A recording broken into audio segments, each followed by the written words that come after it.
Snow. Masyado po akong naawa dito sa aming pusa kasi mayroon siyang karamdaman at para ding tao na nahihirapan sa kanyang nararamdaman. Snow. Snow. Okay ka lang? Snow. Okay ka lang? Ayaw man kasi kumain. Dapat kumain ka. Nakakawang tingnan si Snow kaya nag-iisip kami kung anong dapat gawin. Hindi, epekto kasi yan ng gamot. Siyempre, hindi siya mapakali, hindi siya, wala siyang ganang kumain. Parang, gutom yan, magagadan yan pag walang laman ang tiyan, kaya swero. Hanggang sa nakaisip kaming mag-emergency sa kanya para dalhin namin siya sa doktor. Sino? Ano yun? Ang kaedad niya si Putsi, makuliton ni Day talaga yun, nagpapaawat. Iyo? May perming yan sa luwas. Yan ka lang? Ha? Tayo doon.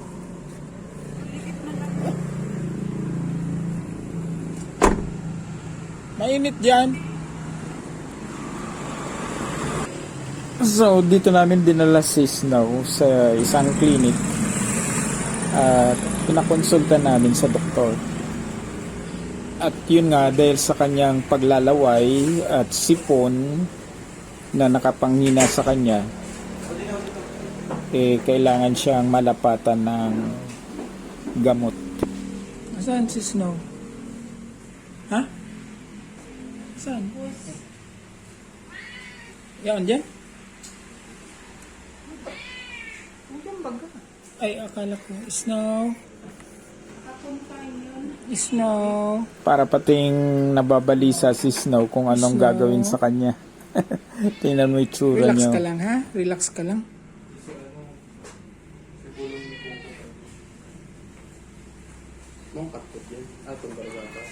Ito naman kasing si Snow ay masyadong matapang na pusa at napaka-warrior sa aming lugar.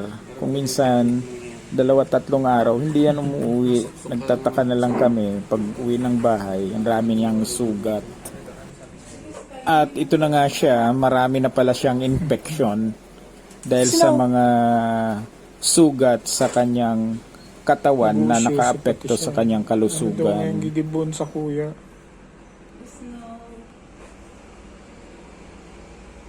Snow.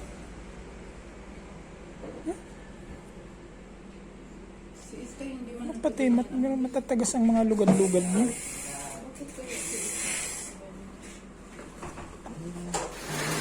Ayan, habang binibideo ko si Snow, nagtanong ako sa doktor. Aparatos. Okay lang, Doc, ano? Ha? Day, pwede ni.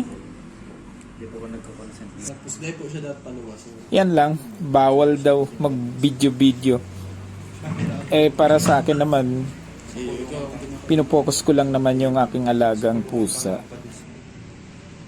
So baka lang ito sa kulungan para sa malos. At eto na si Snow, first aid, tinitreat yung kanyang mga sugat para lapatan ng gamot at kung ano ang dapat sa kanya. Pero ano naman po siya, nabuhay po siya mga 4 months. Kaya niya po dahil sa diri niya. Pagulong ka. Kang matigas pa yun. Snow. Padaba ka sarong. Sa iba. Sa luwas. Si Snow kasi ay kahit isang pasaway na pusa, mahal-mahal namin yan sa bahay. Iba pong arkesa mo din. Pero gala siya. Iniiwal niya. Tapos kalaban niya. Iniiwal niya. Kalaban niya. Lalong-lalo na ng aking mga anak, talagang isa yan sa pinakamamahal nilang pusa dahil yan ang king na partner naman ng babaeng pusa namin na si Pepper. Snow. Buti naman at behave si Snow kasi lumalaban ito eh. Pag nilalapatan siya ng gamot, ayaw niyang ginagamot siya. Mga kataklan ni babaeng ikos, ataman ni. Kaya ako lang nagdudumang sa mga. Pero eto siya sa ngayon, parang na-relieve siya sa Generations. kanyang karamdaman dahil nilapatan kasi ito ng swero ng mga ilang araw. Na-confine ito dito sa clinic ng almost 1 week. Ha? Ang mahal pala ng pagpapahospital ng pusa.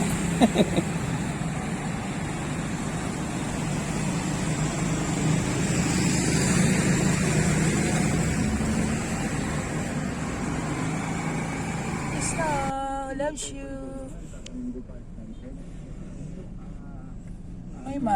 May mati yan. Snow. Oo, man yan. Magkakan ka. May kan din na lang kakanon niya. Ha? Hindi na yung makakakakan. Ada eh. Snow. Okay lang yan. Nung unang lapat sa kanya ng gamot, nanghina siya eh. Ito siya oh. Pero di pa man talaga siya totally nang luluya dahil lang siya mapakali. Gusto niya lang matulog, tulog ng tulog, ayaw kumain. Tulog yan, tulog. Tulog na. Nakakawang tingnan at ayaw niyang ginagalaw siya. Isang may mati ay. Kaya early morning, binalik namin siya sa clinic. Kaya lang, sarado pa. Nagtsaga kaming maghintay. Baka ano pa man yan magbuka. Alas 10.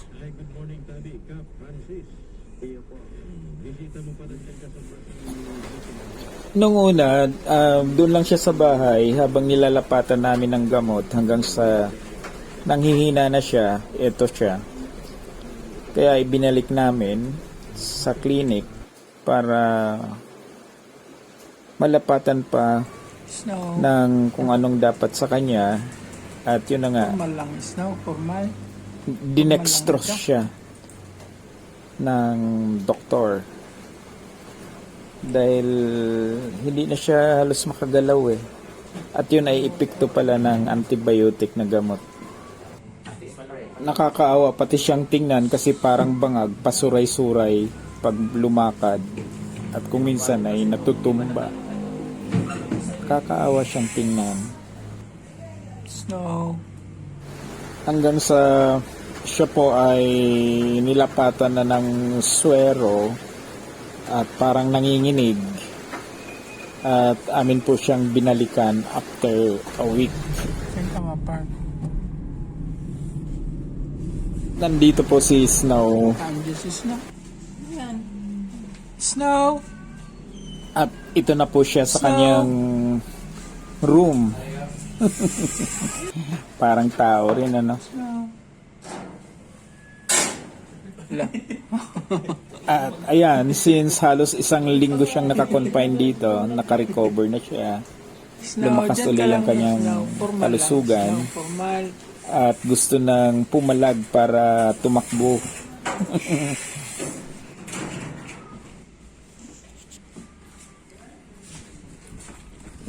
Ayan na siya, ready na naming iuwi Loves you. at nasa kanyang kinalalagyan na karton. Okay ka na. Wala kasi kaming kulungan na maliit sa bahay. Kaya sa karton namin siya nilagay. Snow. Grabe, ang taas ng inabot ng kanyang bill. Umabot ng 10,000 pesos for a week time lang ha. Hindi dapat hawakan.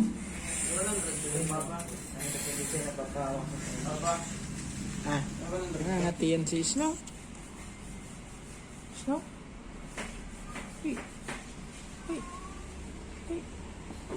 Nakakapasaya rin ang mga ganitong klaseng alagang hayop. Kasi nakakapagbigay sila ng saya at nakakalungkot pag sila ay may karamdaman. Kaya hindi namin matiis na pabayaan na lang at hindi ipagamot kasi nakakaawa naman at ayaw din naming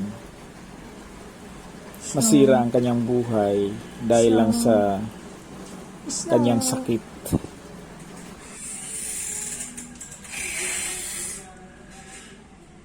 Snow.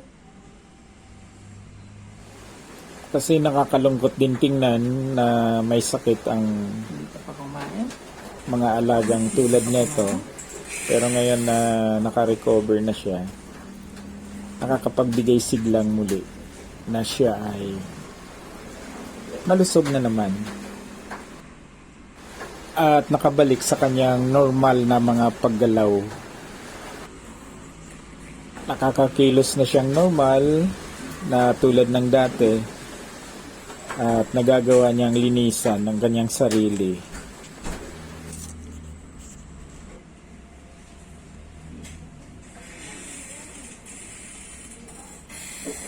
So, makulit na pusa. Tayo na, Snow. Uwi na. Isa ka? Uwi na yan, si Snow. Pero doon mo.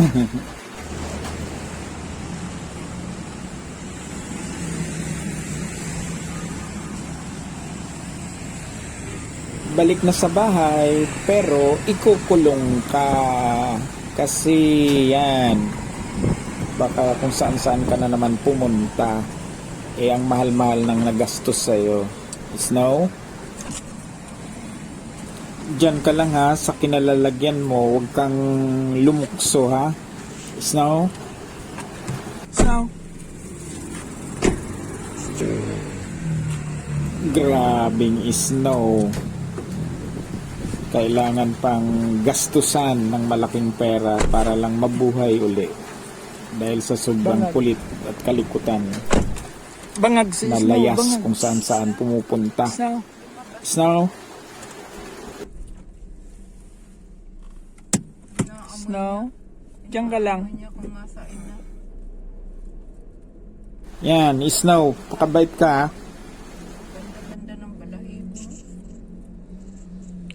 Malinis na nga siya eh.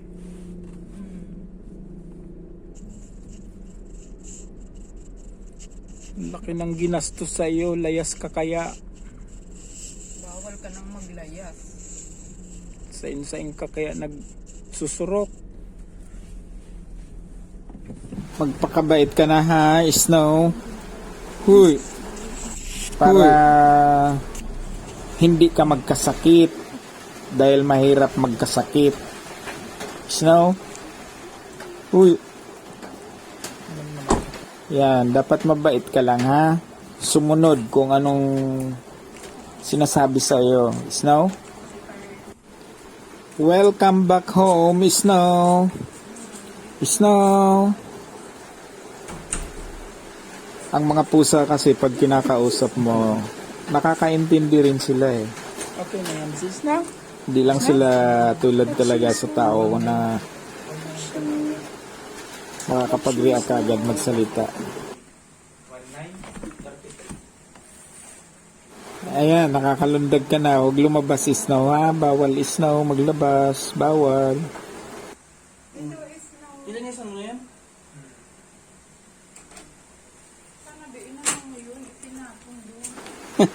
Nagutom si Snow. Kain na, Snow. Kain. Snow. Snow. Ayan. Huwag nang lumabas. Kain na. Bawal. Bawal lumabas. Dali, kain. Nakita niya yung pagkain. Snow, bawal lumabas. Kain ka lang ha, Snow. Kain. Ay, nagkain siya. Paano ka nilalaog? Paano kung bulang muna siyempre? Katuyuin pa yan. Tumitingin siya sa labas.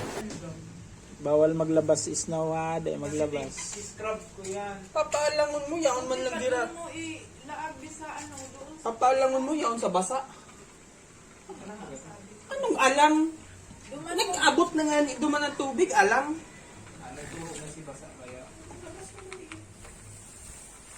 Sarap ng kain ni Snow, oh. Yan ang gusto ko. Kain ka lang ha, Snow, kain. Para lumakas ka ulit, ha? Snow.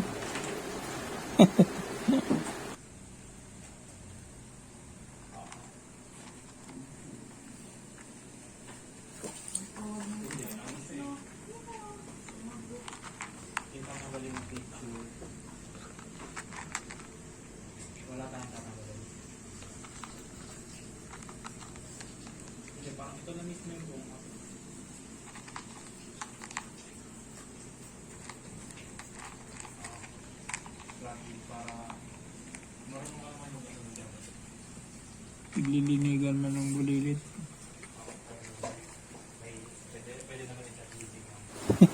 Nakakatuwa naman tong bulilit na pusa. Nililinisan niya si Snow. Siguro niya miss niya si Snow. Kasi halos lampas isang linggong hindi nila nakasama eh. Ayan, Snow ah. Mahal na mahal ka ng mga bulilit oh. Na-miss ka, Kanya ang daddy mo. Snow. Hindi man si Snow ang daddy mo.